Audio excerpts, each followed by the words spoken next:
fighting against putting the car seat belt on in the car, I'll just hand you the iPad because you'll eventually sit down and just dumb out, watch the iPad, and I can put the seat belt on. And so you can see in all of those situations, there's a real opportunity to be able to move your child towards self-regulation. And instead of taking that opportunity, because it's hard work, we dumb it down with a cell phone. And so I think that we are seeing an absolute epidemic of children unable to self-regulate their state, their emotions, their behavior, and their cognitive abilities. And that's been lumped into diagnoses of neurodivergence or on the spectrum here and there, whatever, conduct disorders. And it's because that one key thing, that one magical moment was missed because we passed it across to the babysitter, which is technology. Hello and welcome to this episode of Mom Essentials. Tech is everywhere from the moment we wake up to the moment we go to sleep, and honestly, sometimes even when we're sleeping. It's a constant part of our lives. And as adults, we've honestly had some time to grow into this. We've adapted to it over the years, but still sometimes we can find a hard time to have that good balance of technology in our lives. So what do we do about our kids, especially as they are coming into this world constantly being exposed to technology? As a parent, that can be a huge stressor, but don't worry, because today my guest, Meg Faure, is going to answer a ton of questions about how we can raise kids in this technology-driven world. Now, Meg is a leading voice in parenting and prenatal mental health with over 2 decades of clinical experience as an occupational therapist, specializing in infant development and regulation. Best known as the co-author of bestseller Baby Sense and Weaning Sense, Meg has dedicated her career to supporting families during the vital early years of life. As the founder of Sense IT, a woman-led digital health and education company, Meg is committed to using technology to empower women with accessibility, expert-led support from pregnancy through return to work transition. Meg's work is rooted in the understanding that maternal mental health is the foundation to child health. And I couldn't agree with you more, Meg, about that. So thank you so much for being on here today. It's lovely to be here. Thanks for having me, Angie. Absolutely. Well, as we talked when we first met, I was so excited to have you on about this conversation because I think as we get pregnant, we hear all sorts of advice from people, even when we don't want to. And of course, one of the stressors that moms have to think about now is also like, how is technology going to impact? So we can have mamas who come in and they say, well, I'm not letting my child have a screen until this time or that time. But then typically I see a lot of moms kind of breaking down and saying, well, I just need my sanity. Like, I'll just let them watch that iPad for a little bit because I need a break. So I'm really excited to talk about this subject and really the impact that it does have on children. But can you just share with my listeners a little bit more first about why you're so passionate about this type of work? Yeah, so I've always been very passionate about the early childhood years, and that kind of goes through from pregnancy till about 3 or 4 years old. And the reason is that it really holds the potential and the kind of platform for the rest of a human's life. And so what goes on in those first 1,000 days, whether you take pregnancy to end of 2 years old or from birth to 3 years old, is absolutely pivotal. Now, what we know is that what happens in those early years really shapes and forms not only the neural connections and the brain, but also the emotional engagement and psychosocial status that the child will come into the world with or will engage within the world with. So very small, incremental, little changes have massive ramifications and impacts later on. And I often talk to parents about, if you can picture 2 hands, an hour hand and a minute hand on a clock. And when they're right at the beginning, at the early part of their journey, in the middle, they're very close together. But a very small increment of just 1 minute movement of one of the hands will end up with a massive difference out on the outside of the clock. And so a little incremental change made in the early years has huge impact later. And because I believe so strongly about this, I have gone on to not only treat babies clinically, but also to actually work with typically developing mums and babies to just assist them with small little nuggets of advice and parenting guidelines and really making sense of the science in the early days to have those good outcomes later on. Yeah, I love that. Okay, so I have a million questions in my head right now, and I'm sure my listeners do too. But let's talk about those early years, like you said. You know, there's a lot of hype around not letting children under the age of 3 use tech.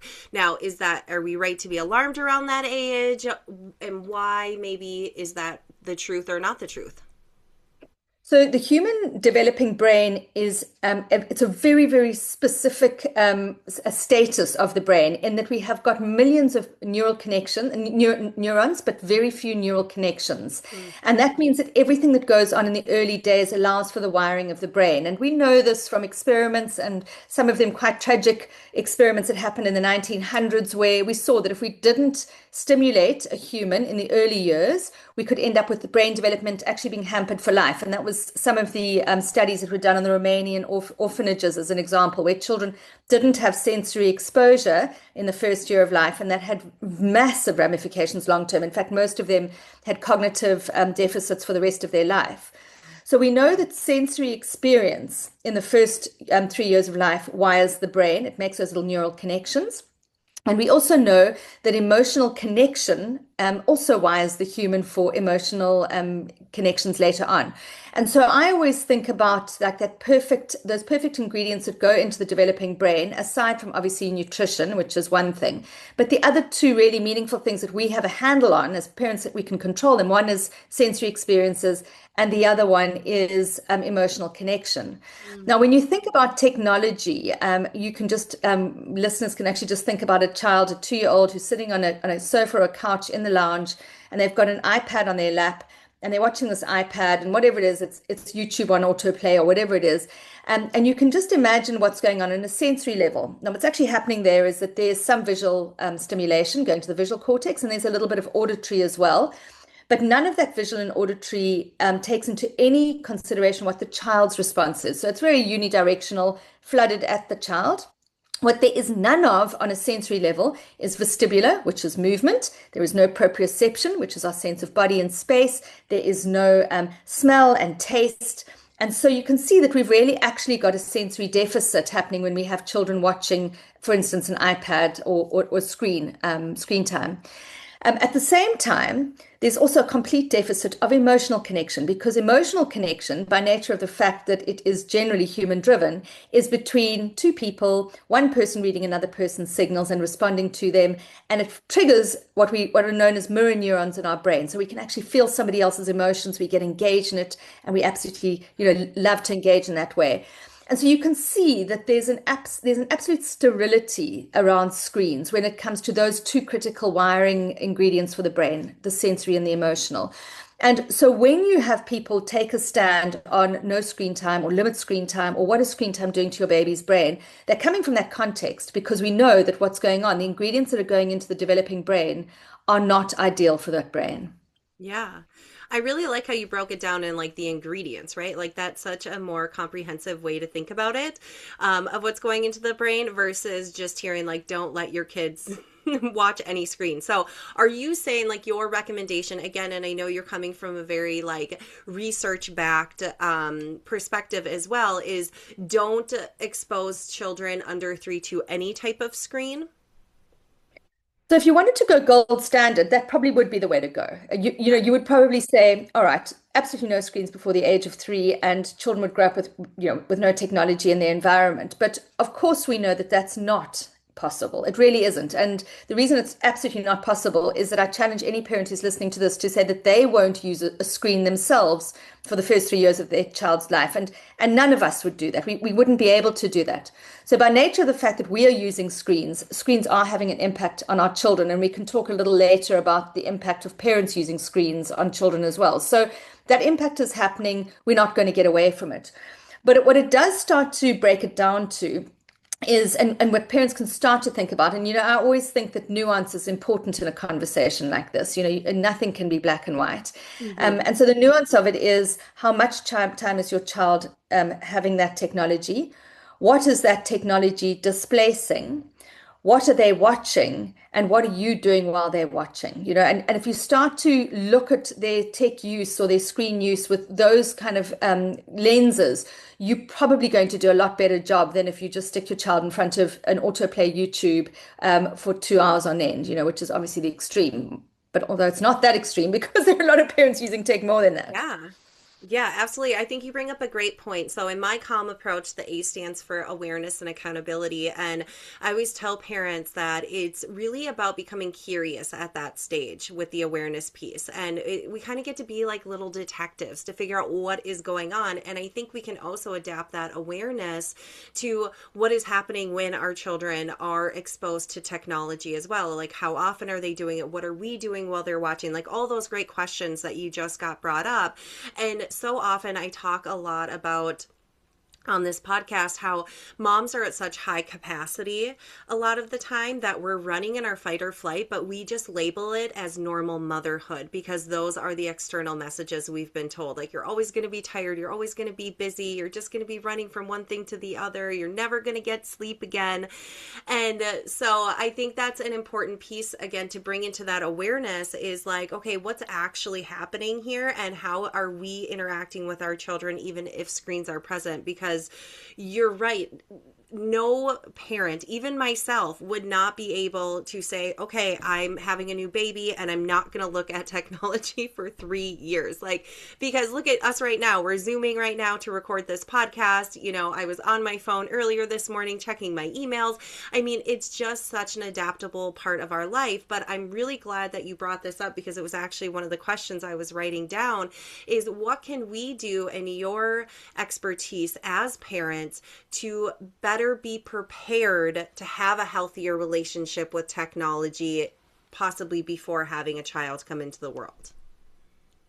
Yeah, that's really interesting. I don't think that any of us get it right because I think that I certainly don't, and I think most of us don't get it right because I am on tech pretty much every single day. Well, definitely 7 days a week, maybe not 24 hours, but most of every day.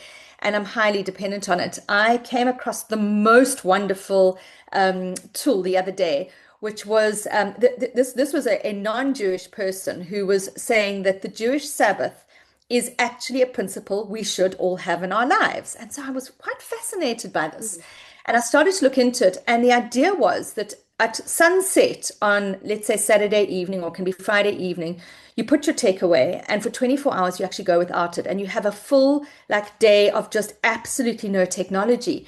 And the more I read into it, and there was a lot of science around it, the more I thought, gosh, I mean, that actually would be incredible. So when you ask me, what can a parent do to actually prepare for this, prepare themselves for the way that they use technology, I think that that would potentially be just a wonderful thing to put in place, that you have a day where you're actually offline and would probably have to happen on a Saturday or Sunday when you're not working. I do think that would be incredible. But I think also to start to put in parameters in your own lives that you can replicate in your children's lives, one of which would be absolutely no screens in bedrooms. And I feel very strongly about that. I once went to a home where there was a television in the child's bedroom, and the children, my kids were the same age as their kids, were sent to the bedroom with a plate of food to eat their food in front of the TV in the bedroom. And just everything about that, you can see how that just spells a whole lot of disaster for everything from weight through to, all sorts of things. But I think having rules around where technology happens, and then I think developing really careful eyes of curating what content you're watching. If you find yourself on a doom scroll in TikTok, probably not the best thing. If you're consuming more meaty pieces of information, like for instance on YouTube or, in a podcast, a little bit better. So I think making sure that you've got that in place and then making sure you've got these defrag times, going for a run, going for a walk, getting outdoors, having 24 hours off. Yeah. Yeah, I think those are great tips. And again, it kind of brings in that awareness piece too, because we are so saturated with technology in our world. Like this morning before we got on this recording, I was even just kind of looking around our house and I was like, okay, we have an Alexa and we have, the keypads. We don't have an actual key for our house anymore, which makes my life so much easier so I don't lose it. But still, it's around us all of the time. Like there's very little spots that you can go in even our home that we don't see technology. And I think, again, that reminder of that awareness of how are we actually using technology and how often are we on there? Because I think as adults, if we were really true about how often we used it, it might scare us a little bit because I know a lot of people who have the timer on their iPhones to show like their screen time and where they're spending. And I've heard so many adults say, "Oh, I had to shut that off. It was too bad. I couldn't look at it anymore." So again, I always say like come to this as like curiosity, not judgment or shame, because it can really open up our eyes about what's going on. And I also am thank you for saying, not every parent gets it 100% perfect. Just like we cannot expect, soon to be parents to completely shut off technology from their world. And that's what this podcast is all about too. It's not about perfectionism. It's about empowerment. So Yeah. I love that. And again, that experience of, going over to your friend's house and the kids are going into their rooms with a plate of food and watching TV as they eat, and we're, not having that family time.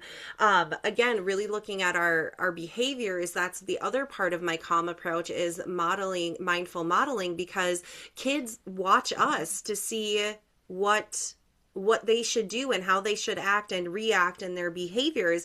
And it made me think that my kids are okay with calling me out all the time. Like they have no problem with calling me out. And I'm so glad that they do it. They do it in a respectful way.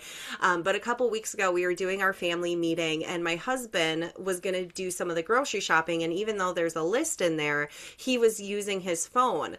Well, we looked over and my daughter had like a tablet or something. And my husband's like, "Why are you on your tablet right now? Like we're having a family meeting." And she was like, "Well, why are you on your phone, Dad?" So, but again, that's, they don't have phones. And that's one of the reasons is because I don't want them to get exposed too much with having that handheld phone with them all the time and being exposed. But anyways, I would like to go back kind of towards the beginning that we were talking about those sensory experiences. And so we don't want to rely on a screen because obviously those are like processed ingredients, if we want to look at it that way, versus like whole food ingredients that are coming into it. So what are some maybe tips for moms who have younger children, 0 to 3? What are some good sensory experiences they can be practicing in their home for better development for their child? Yeah, so I really feel very strongly about these two key senses that people actually ignore a lot. I mean, you kind of learned about the five senses in primary school, actually junior school. You learned about the sense of sight, smell, taste, touch, and hearing. But the senses that we haven't heard a lot about is the sense of movement, which is in the vestibular system inside our inner ear, and the sense of proprioception. And both of these senses are absolutely key to human development. In fact, all of the motor skills that we actually that we perform in life are praxis, which is called motor planning, and in actual fact, our spatial reasoning as well, which is knowing that something's bigger or smaller, and later on, that's the foundation of maths and science skills as well. All of those are grounded on body awareness, and body awareness comes through the vestibular system and through the proprioceptive system. So I think if a parent could always include some proprioception and vestibular activities in their home, it would be amazing. So let's give you a few examples. One of those little round indoor trampolines with a little handle for a 2-year-old is absolutely fabulous. A lovely big outdoor trampoline is also a fabulous idea. Now, of course, all the helicopter moms are going, "Oh, we can't have our children on trampolines." But the reality is that for the risk of the broken bone, the actual input that the child is receiving for the rest of their body is very, very important. It really is. So I want children to be outdoors. I want them to be climbing trees. Climbing a tree is potentially one of the best things your child can do. Yes, it comes with a small risk, but what the feedback it's giving into your body is absolutely incredible. For very little ones, so your kind of 10-month-old who's just crawling, take every cushion off the sofa and off the couch and make them an obstacle course to crawl over. Because when you're crawling over an obstacle course and then under a dining room table, you are not only developing spatial awareness, but you're getting this incredible deep, heavy work, this feedback coming in through your body. So for a lot of the activities that I recommend, it is all around movement and tough movement, carrying heavy books. If your 3-year-old is having a temper tantrum or is jumping off the walls or is having a complete meltdown because you've taken them off technology, give them a whole lot of really, really heavy books or cushions to carry from one room to the next. Give them a heavy job because that again calms and regulates their nervous system. So those are just a couple of ways you can bring in the sense of movement and proprioception. And then another nice idea is in every room of the house to have a sensory basket. It can be a smell basket in the bathroom, as an example, or it can be a tactile basket inside the kitchen with, a bucket of rice with a whole lot of little, kind of soft little pom-poms in it. And so you give them these wonderful sensory experiences. And when you do that, you will actually probably find that your little one is learning more about their world and is entertained. Yeah. Yeah. I was laughing when you were talking about the trampoline thing because my kids have been on us about getting a trampoline, and I keep saying no just because I don't want it in the yard. And I was like, we have a pool, we have a zip line, like we have plenty of things for them to do outside, but I might not let them listen to that part of our episode where because they'll probably be like, look at mom, she said it's a great idea. But no, thank you for those examples. And I love just like the quick and easy of having, like a basket or something. I teach my mom as that too, or my parents of, having like a calm down basket where there's different healthy coping skills that they can go to and kind of redirect, right? Like that's what it's all about.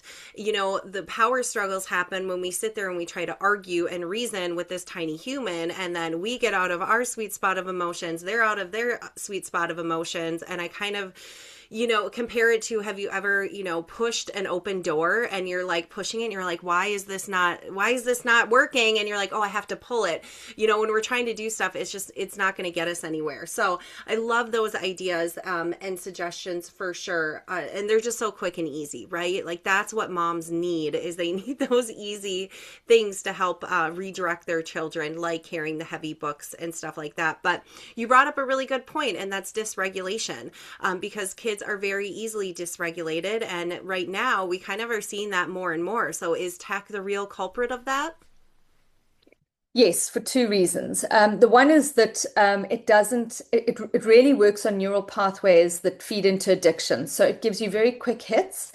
And when those little quick hits are gone, you will have some sort of withdrawal that makes you feel uncomfortable. And, self-regulation is actually a very interesting thing. When you study it, it is when a human, or in fact anything, even a lizard, is in a state of chaos, when something's not even in their world, they will seek out to regulate that chaos. And so when you stop watching technology, and this happens for all of us, there is a period of time in which there's an irritability because you're wanting to re-engage, to go back to it, and it puts you into a dysregulated state. And you can see this. I mean, you can see this with any of your kids. You take your kids away for a weekend away and you say we're going to have a full tech detox. For the first 6 hours, they are grumpy as hell and they are irritable and they're dysregulated because the thing that used to feed their dopamine levels and that used to feed the way that their brain was working is now gone, and they have to now find something else to get that dopamine back there. And so it really is a root cause in and of itself of dysregulation.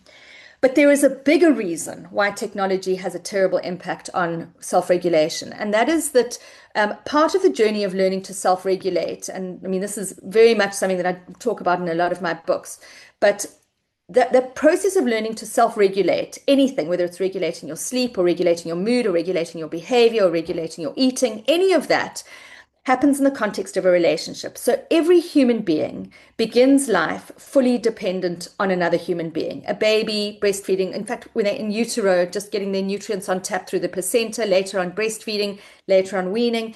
And so this entire journey of feeding is guided by and led by an external person, being the mother or the father. Now, it is the responsibility of the human to start to self-regulate that, to be able to go to the fridge, to open the fridge door, to choose their food, to choose it wisely, to know when they need to eat more, know when they need to stop. And that is a very concrete example of how self-regulation goes from dependence to independence. The magical part of any self-regulation, and particularly of emotions, like a 2-year-old who becomes very dysregulated and throws a temper tantrum, they are dysregulated, they're not regulating their emotions. The key piece to getting them towards independence, so they're not going to throw a temper tantrum when they're 6 years old and 12 years old and 24 years old, is that there's another human being teaching them what it feels like to be calm and to help them to get to that space. And that is the role of a parent. And so it's saying to your 2-year-old when they are super angry with you because they can't get their way, that I know that you are very angry right now, but I'm not going to move that boundary for these reasons. And so you can choose another outcome, but we're not going past that boundary. And so that kind of navigating of a very highly charged emotional situation with a 2-year-old is what good parenting looks like. Yeah. Now, taking it back to technology, what is happening in the world is that because that's a hard conversation and because that requires a lot of effort from a mother and a father, and because we're tired and we're stretched, it is easier to just say, I'll turn on the TV for you, or I'll hand you my cell phone so that you'll stop crying. Or when you're fighting against putting the car seat belt on in the car, I'll just hand you the iPad because you'll eventually sit down and just dumb out, watch the iPad, and I can put the seatbelt on. Yeah. And so you can see in all of those situations, there's a real opportunity to be able to move your child towards self-regulation. And instead of taking that opportunity, because it's hard work, we dumb it down with a cell phone. And so I think that we are seeing an absolute epidemic of children unable to self-regulate their state, their emotions, their behavior, and their cognitive abilities. And that's been lumped into diagnoses of neurodivergence or on the spectrum here and there, whatever, conduct disorders. And it's because that one key thing, that one magical moment was missed because we passed it across to the babysitter, which is technology. Yeah. Yeah, and I want to make a little note here too, because I'm totally on board with what you're saying, because it is so much easier to be like, here, just take the phone. I'm exhausted. Like, I'm tired. I want to sit there and scroll on TikTok, like, so I'm just gonna let you, do whatever you want to do over there. I just want to kind of make a little caveat too. I just don't want our listeners thinking like, oh my gosh, I've done that before. I'm the world's worst parent ever. Like, there's no hope for me, because there is. I always like to tell mamas that it has taken us a lot of little steps to get to where we are, and it's going to take us a lot of little steps to get us to where we want to be. And we can change our behaviors, and we can help change our children's behaviors. But it just takes that practice and patience and those little key moments Yeah, when they absolutely. arise. Yeah. Absolutely, Angie. And what you're saying is so important because, and actually, I wrote a Substack on this last week. If a parent could parent perfectly, which we 100% can't, but let's say we could, and everything could be absolutely ideal, we would be bringing up children with real issues because they have to see us fail, Yeah. and we Oh, have to fail, and we have to repair. And it's in that moment of repair that the actual magic happens. So you give your child a cell phone because you can't get them into the car seat. That's okay because we've all done it. But you've thought about it consciously, and the next time round you might do it slightly differently and do it with words. But the point is that the irregularity of how you execute in the world is actually magical for your child because it creates mental flexibility and all sorts of other skills. yeah. Yeah, absolutely. And I think you bring up a good point too, of, I'm just going to be honest, like, we as parents don't want children who are dysregulated all the time, and we don't want to constantly feel like we're having to put out fires, because being the calm one, and calm is contagious, just like every emotion. And so really, as in this instance, as the mom, we're having to be that calm so that our children can co-regulate with us, but it can be really hard work and really draining. Um, Mhm. so we don't always want the children who are dysregulated, but we also might see that they're bored, but that's not necessarily a bad thing, right? Oh, yes, no, boredom is magical. And I Hmm. think, boredom is such an interesting state because when you look at, when you study boredom, and I listen, there's a great podcast on it, an entire series of podcasts that this guy's done on boredom. Boredom is a magical state. It's a state in which the brain is actually slightly uncomfortable. It's itching. It needs something to do. It's itching, and that's why you've got your 4-year-old coming up to you and saying, "I'm bored, mommy. I'm bored," because there's this neural state where they actually want to be occupied. Hmm. Now, because we live in a world at the moment that very sadly prioritizes children's comfort and happiness over almost anything else, and I do have an issue with that. I don't think it's the right approach. As a parent, we take that on board and we go, "Oh, I better make his world perfect for him," which means I must take away this boredom and I must fill it with something. And so we take on this responsibility of making sure our children are never bored. Now, of course, we don't have the energy to try and make up a game every single time they tell us that they're bored. And so that's why we'll go and we'll often default to screens. And they will also default to screens because it's an easy way to fix boredom. You won't be bored anymore. Yeah. But the reality about boredom is that boredom is the most magical state in the world because it's a state in which we get mischief and we get curiosity, which you've already mentioned today. I love the fact that curiosity comes into your A of awareness and calm. So curiosity is so important. And so actually letting your kid be bored is a really good thing. what parents can do is they can give their little one a little bit of a prompt, and the imagination is the most wonderful, fertile environment, and for kind of getting rid of boredom. And so it's something like, this is a hat. I wonder who you can be today, and put a hat on your child's head and say, maybe you're a, and let them go with whatever that is, a cook or a cowboy or whatever you are. And I think letting your child have a little bit of a prompt to go on and do something imaginative will then take care of the boredom in a much more constructive way. Yeah, absolutely. I couldn't agree more. I always, I love like just even the little hat idea. Giving them a prompt is great, and knowing that we don't have to solve the problem for them. So when my kids come who are older, and say, I'm bored, I might say, okay, well, you could do this craft, or you could go outside and do this. And then Love I leave it. it at that. And if they say, well, I don't want to do either of those things, then I say, well, you're very creative. I'm sure you're going to figure out something to do.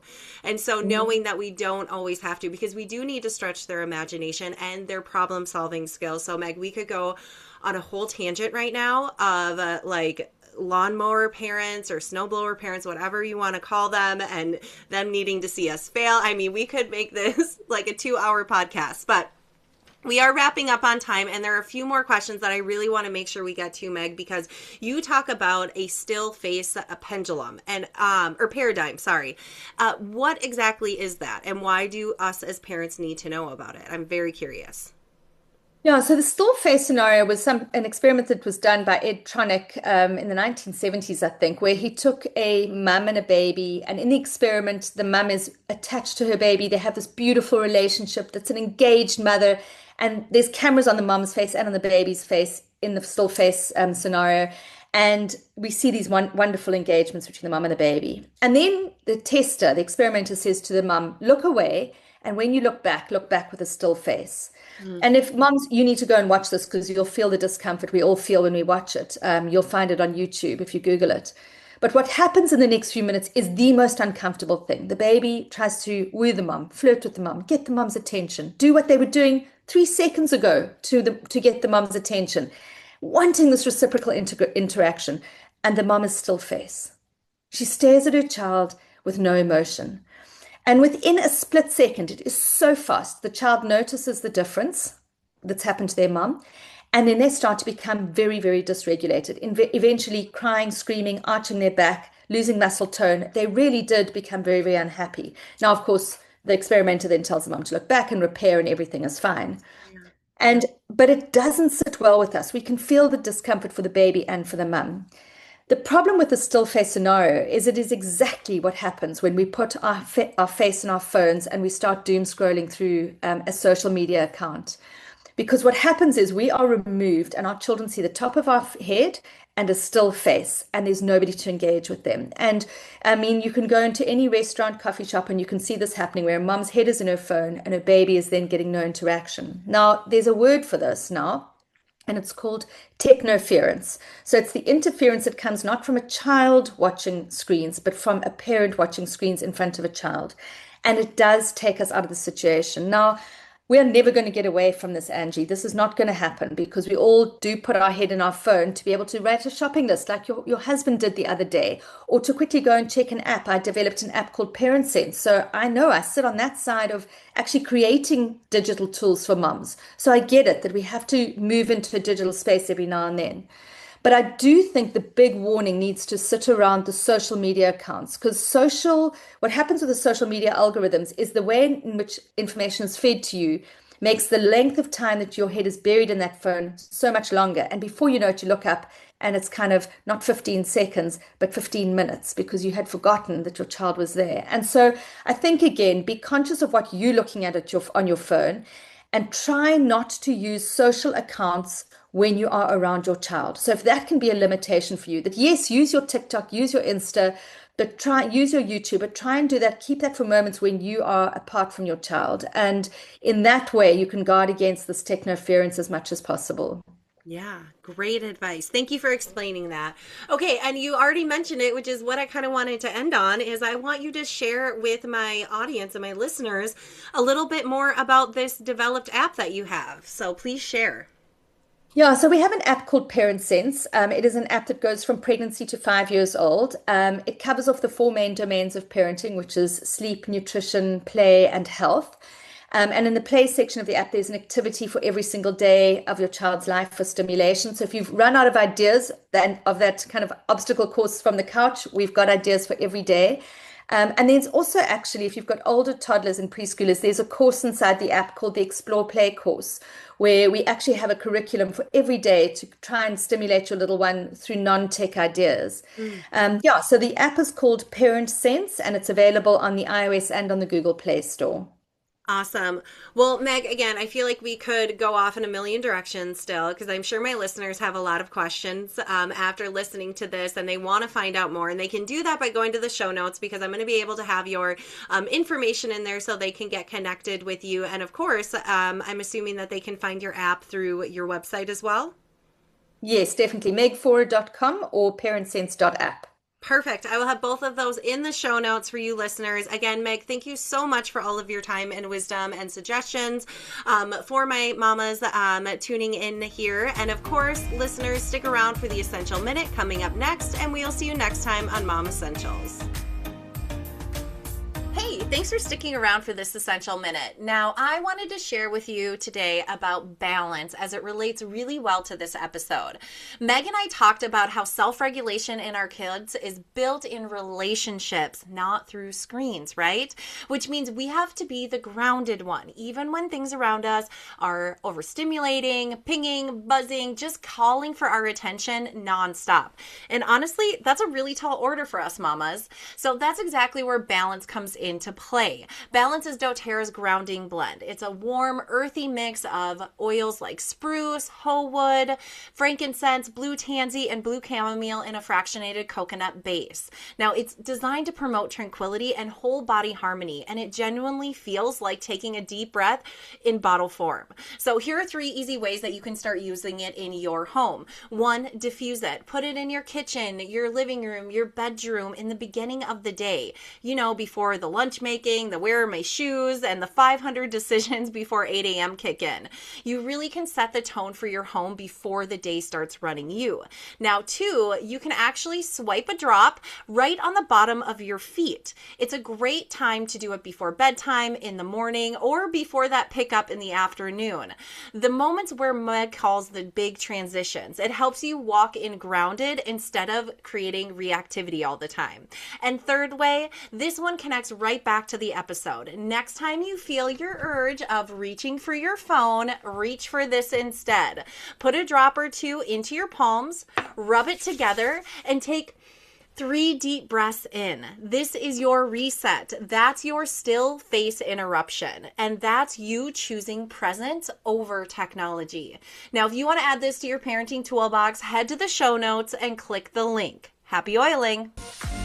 Thanks for listening to this episode of Mom Essentials. If you're looking for simple ways to bring more communication, connection, and calm into your home, head to theparenttoolbox.info and check out the Calm Family Planner. And as a special thanks for being a listener, you can take $5 off with the code ESSENTIALS. That's code ESSENTIALS. Want more tips in between episodes? Follow us on Instagram at theparenttoolbox. See you next time.